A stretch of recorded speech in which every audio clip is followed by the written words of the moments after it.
Hey, Will King here, High Cotton Homes in Florence, Alabama. Today we're in Chattanooga with a good friend of mine, Travis from Catalyst Construction. Travis, thanks for coming. My pleasure. Yeah, so we're actually at the BS and Beer Symposium that you brought here from Kansas City, right? Yes, First sir. time in the Southeast. But we're wanting to do a little bit more than just those conversations, and we decided to have a quick chat about family, work life, and how we balance that as builders. And so I think Travis has done an excellent job at, I guess, establishing that with his family. Been doing it a long time, and I'm excited to learn some stuff. To be honest with you, I'm sure my wife watching this video and thinking, "Oh yeah, well you need to pay attention to Travis," you know, because it's a real conversation. I think all of us as builders struggle with that because Yeah. there's no 8 to 5 anymore when you become a No. builder. So I think maybe if you're a new builder and you're watching this, like this is some good tips from a guy like Travis who's been doing this for how long? 15, 20 years? Oh, yeah. We founded Catalyst in '08. Best time to start a business. And then I was in construction for 7, 10 years before that. I'm old. Yeah. I'm 45. Hey. Well, we're all here to learn. So it's fun to Voice of experience collaborate here. with wise men like Travis. That's why we're here. So Well, that's a generous assessment, and I definitely want to be real. I don't have it all figured out either. yeah. To be honest, I bet it's still at least once a week. Kids are tucked in, and my wife goes to bed, and I'm like, I'm just going to get a couple email out. And pretty soon it's 2 o'clock in the morning, and my back hurts from the office chair, and my face looks like this. Yeah. So I don't have it all figured out either, but I know what I'm trying to do, Hmm. and I know that there are a few things that have helped me that might help you or someone else. So I'd be Yeah. happy to talk about that. So let's, I guess, as a to set this up. So most builders, if you're like me or like you, probably start your morning, I don't know, let's just say 5 a.m. It's probably an average start time. You get up, you're, getting ready for the day. You're talking to your staff by 6:30, 7 o'clock. You're getting everybody lined out, Mhm. straight to the office. You're grinding away estimates, proposals, whatever it might be.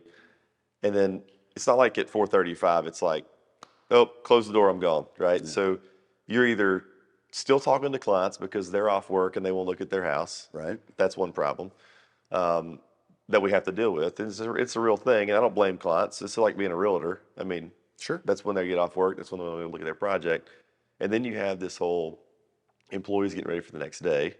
So then they're calling you, Right. and that's a real conversation It's because important. when the more employees you have, the more of those things have to be done. So I, man, it's me and Matt actually talked about this recently. Is just at some point, even like vacations, like how do we let go and leave How you town turn it for off. a week or maybe even 2 weeks? Let's get crazy, 2 weeks. How do Unprecedented. you do that? So I think we're still in that transition period. So we're 6 years into this, Mhm. um, still struggling with even the nightlife of like, hey, we're going to turn it off and now there's family time. It has gotten a little bit better recently, like with big on vacations. We have a great staff. I think that's one of these conversations is Definitely. you got to have good help. Yes. But yeah, I mean, I guess from a 1,000 foot level looking down, like how are you managing that in your business? So I think one of the cheat codes for me that really brought this whole to a fore and then made it require immediate attention was when I had kids. Yeah. Because it was just my wife and I, we were busy, selfish people and very happy and everything was great. But I didn't really have to worry about like turning it off when I got home. I mean, she would complain when we were on vacation, the BlackBerry's going crazy. That's how old I am. I was using BlackBerry. I was typing out emails on the BlackBerry. Oh man. She'd be like, "Can you just leave that? Can you not take that with you?" And I saw that it was hurting her, and Yeah. that made it important to me. Hmm. Like, I really need to establish dedicated time where my business is not happening Hmm. and my focus is here. And when I realized it was a problem, that of course was step one, is like realizing that this is not going to be good for my life, but it's also not good for your business. And that's what I didn't realize at first. Because I guess to be helpful, I think the most important thing you can do is establish boundaries.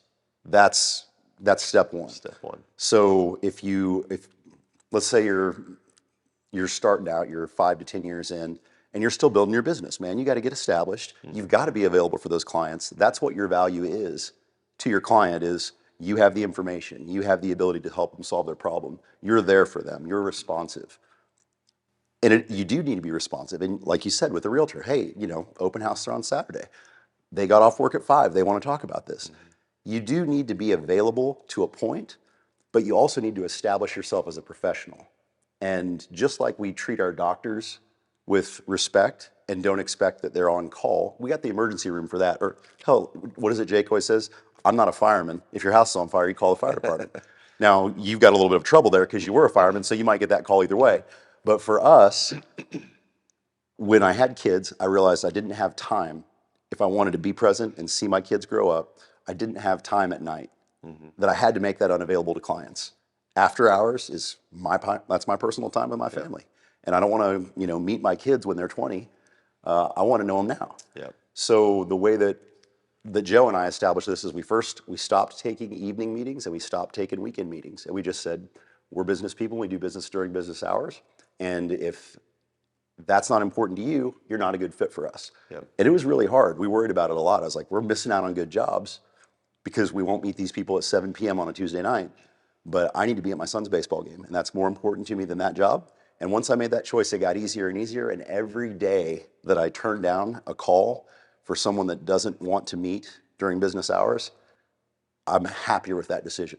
So that's the first thing, is establish that boundary for whatever it is for you. I'm not telling you how to run your business, but that's the way I run mine, and I really like it. Yeah. And I would recommend that you try setting that boundary early. And that's something that we did early too, was decided like, we're not going to do Saturday sales meetings.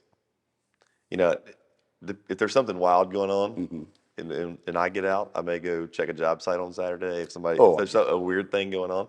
But honestly, not really. I mean, none of our staff works on Saturdays. Like we're off. Like my trim carpenters, like we're all, unless there's something really special happening, we're closed on Saturdays. And so, yeah, and even sales meetings, I think that's a big one because what I realized, we were like, yeah, we can meet at 5 o'clock. Well, a sales meeting's gonna last an hour. So then it's 6 o'clock, and then you're trying to wrap up an email, and then and next thing you know, it's 7 o'clock getting home. right. Your So, family already had so dinner. we You we missed kind it. of we try to focus our sales meetings like 3:30 or earlier. That's Maybe smart. 4 at the latest. And honestly, I try not to do Fridays, Yeah, that's smart. just so you can clear up more time on Fridays to actually go home and enjoy your family. That's a big one for us too. And you'll be a better builder for your client because you have that connection with your family. Because for me, everything is about responsibility. I always am thinking about this family is going to live in this house. So I'm never looking at the project as, I got to nail this board to this board and I got to put this paint on the wall here and this tile goes here. I'm always thinking about someone's going to be in this space. A family lives here. This is somebody's place to celebrate the holidays. This is where their kids are going to come home to. Yep. That's what we're building for them. So if you have the perspective of, I want to be with my family in the space that we created together, and those were special and important times for their growth and mine, now you're going to be a better builder for your client because that's your perspective. Yeah. So you set that boundary early, and then you hold it, and you won't regret it. But I still check jobs on Saturdays. If we're driving by on the weekend, my son's game is out south. I got that build. I'm going to run by and see Oh, how for things sure. are looking. Yeah. I still do that. I'm not saying it's a hard line and I never cross it, but meetings are especially important to set that boundary. The other thing that I think is really important for me anyway, I don't bring it in the door. So if I had a bad day, if the client meeting didn't go well, it ran long, my subs aren't showing up, which gosh, no one's had that problem the last couple of years, right? My materials aren't on the job and we're delayed and I'm rewriting the schedule for the 14th time. That's a problem that I leave at work. And even though my work is in my home office a good one. and it's in my truck, when I come home, put that down and don't have your phone at the dinner table.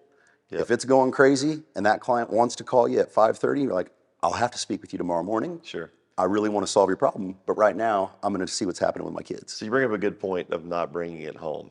I think that's something that we should probably talk about even more. I mean, because I don't know about you, but my wife is definitely involved in my company.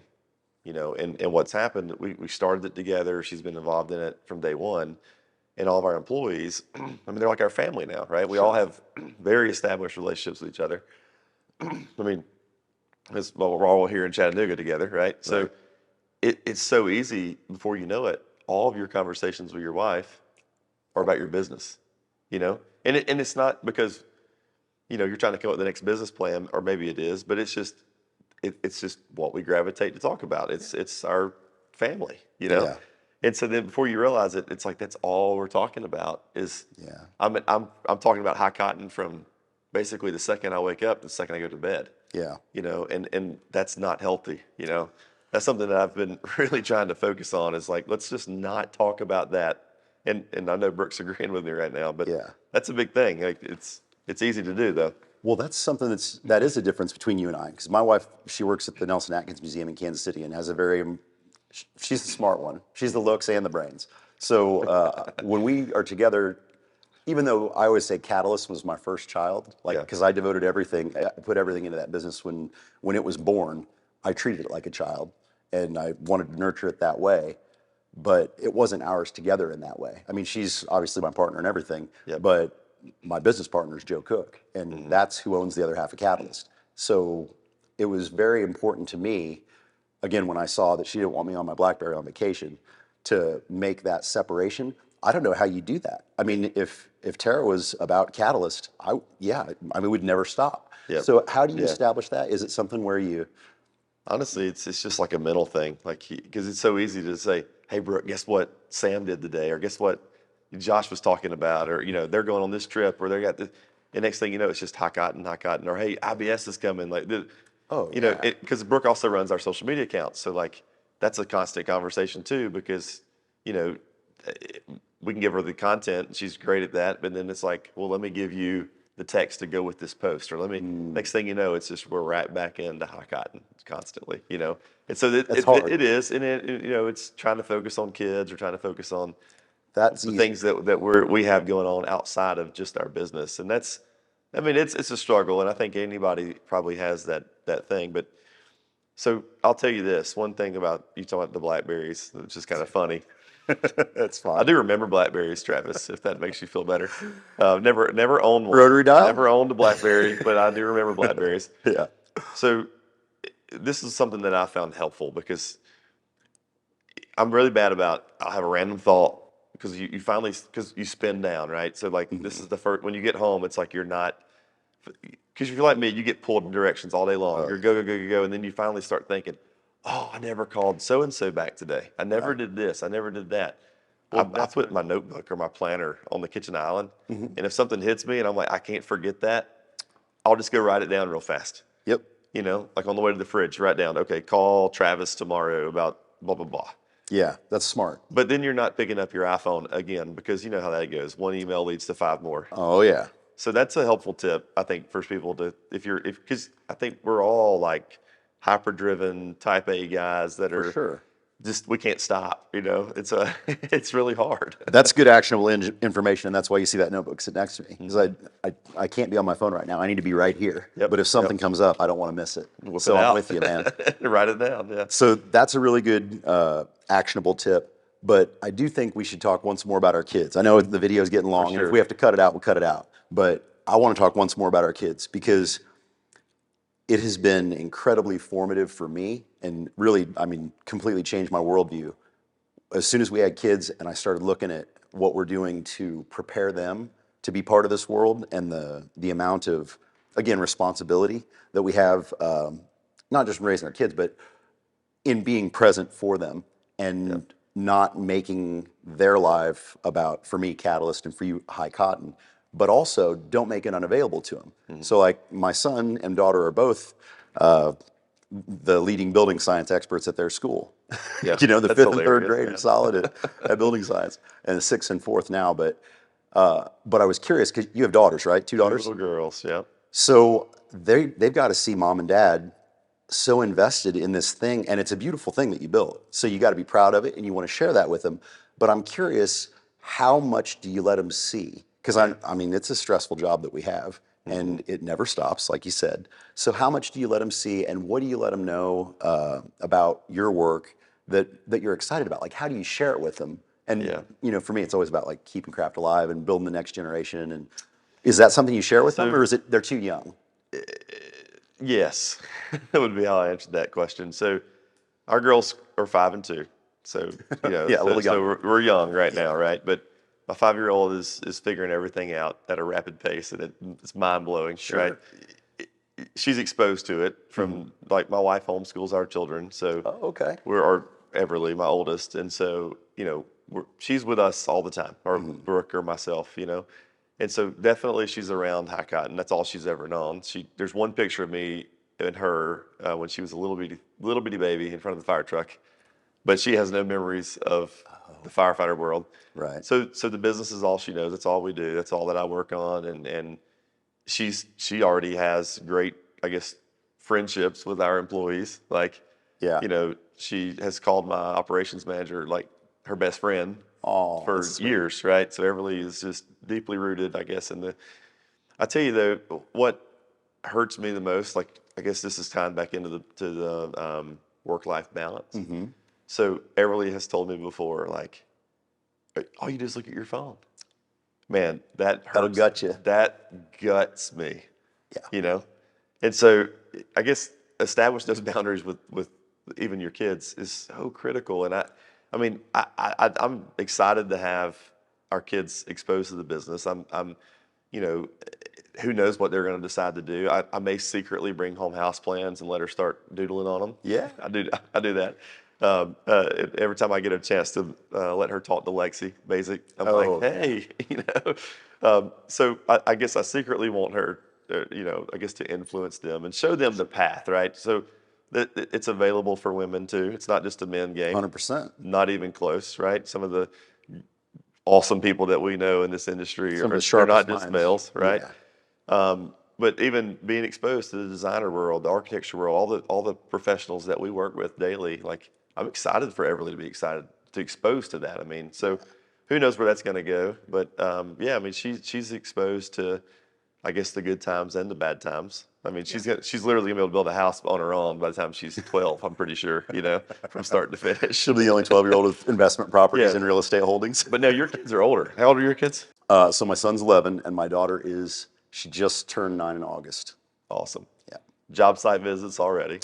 Yeah, yeah, Right? and walkthroughs. I got great stuff of them, like doing site cleans with me, and yeah, I think it's so fun to share that with them, and you're gonna love sharing that with your girls. The more chances you have to do that, because it is a really special thing to Yeah. impart that knowledge that you've worked hard to gain, and just show it to them. It may not be their thing, Yep. but maybe Everly is going to be the next Lexi Basic. Who Never know. knows? Never know. And I But think, like, it's to wrap it up too, if you're in our positions and you own a company, obviously if you're a builder or if you're I don't know, have a tile company or whatever you're running, whatever you're doing, I think one thing is to go home and ask your wife. Go home and ask, like, how do you feel about my work-life balance and how's my time spent with you at night? And am I doing a good job or am I not? And how can I improve it?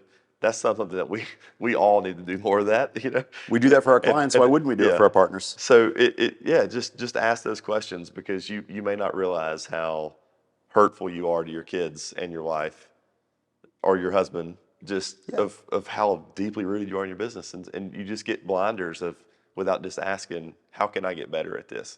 We're always trying to air seal better. We're always trying to build a Right. more insulated house, but how about we just, hey, like, how can I do better at home? Yeah. Something we all need to be asking. So anyway, well, man, good times. I hope you guys learned something from this. This has been good conversations for me. I always love talking to Travis and getting any little tip that I can from a nice wise man like Travis, like I said. But anyway, but guys, just keep watching these videos. Remember, iron sharpens iron. So keep grinding, keep watching, and we'll see you right here on the Build Show.